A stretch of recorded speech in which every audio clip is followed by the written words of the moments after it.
Class 10ৰ সমাজ বিজ্ঞানৰ অৰ্থনীতি বিজ্ঞান খণ্ডৰ মুদ্ৰা আৰু বেংক ব্যৱস্থাৰ পাৰ্ট 3 আজি বুজাব লৈছোঁ।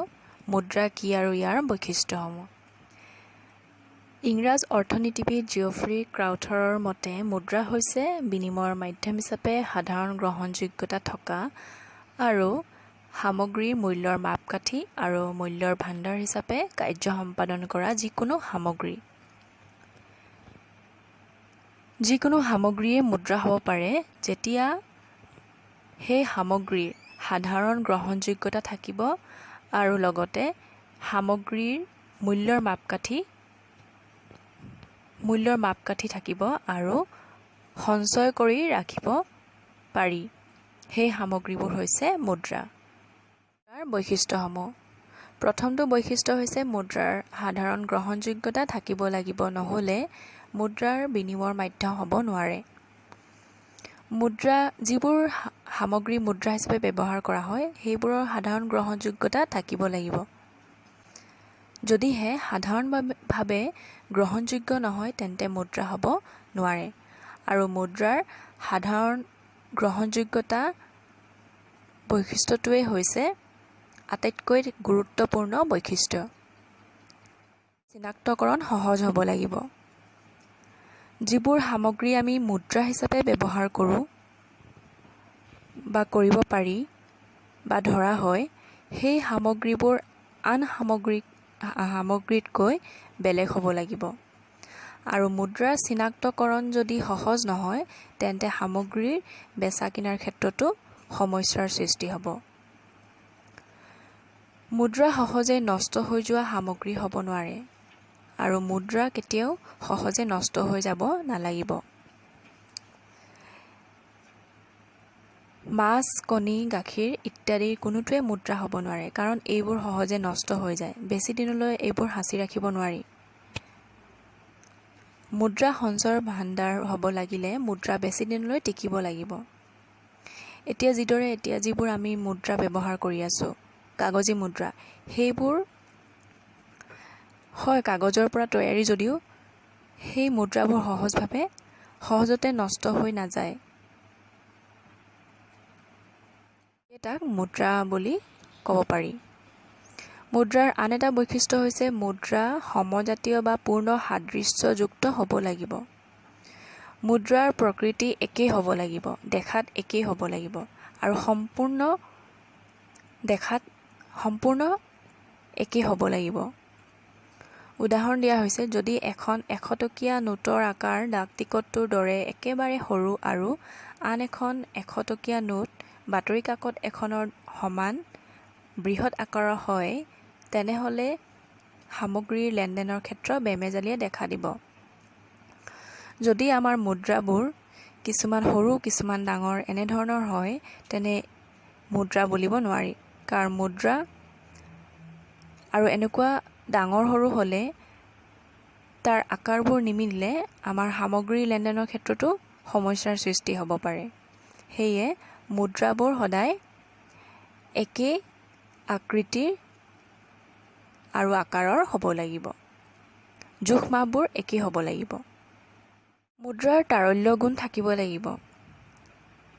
তাৰল্য গুণ হৈছে যিকোনো মুদ্ৰা সমমূল্যৰ সা-সামগ্ৰীলৈ তৎক্ষণাত আৰু প্ৰত্যক্ষভাৱে ৰূপান্তৰিত হ'লেই মুদ্ৰাৰ তাৰল্য গুণ আছে বুলি ক'ব লাগিব। তাৰল্য গুণ হৈছে মুদ্ৰাক সেই সমান মূল্যৰ সা-সামগ্ৰীলৈ ৰূপান্তৰিত কৰা।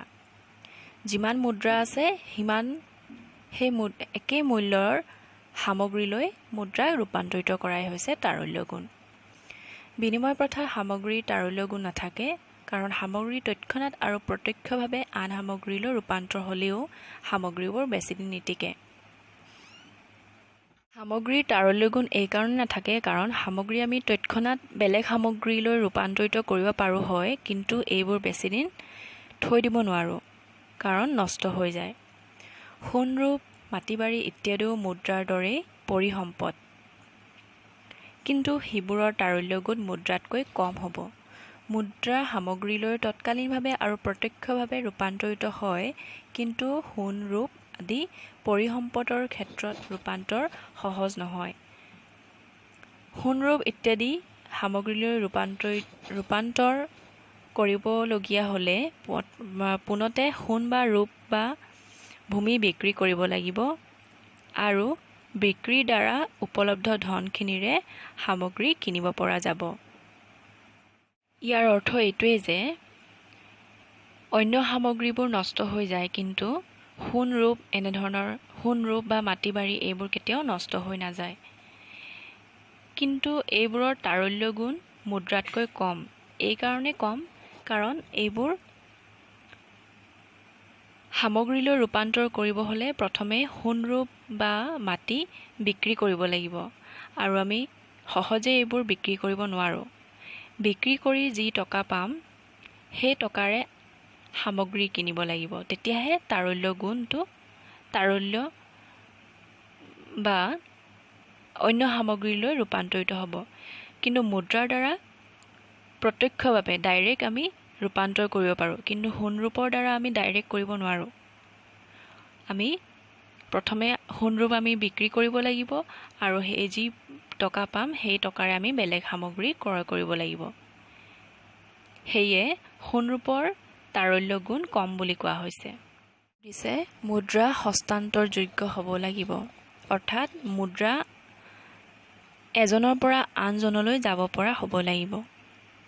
বেপাৰ বাণিজ্যৰ পৰিসৰ দিনে দিনে বৃদ্ধি হৈ আহিছে। মুদ্ৰা হস্তান্তৰযোগ্য নহ'লে ইমান বৃহৎ পৰিসৰৰ বেপাৰ বাণিজ্য সম্পাদন কৰাটো অসম্ভৱ হ'ব।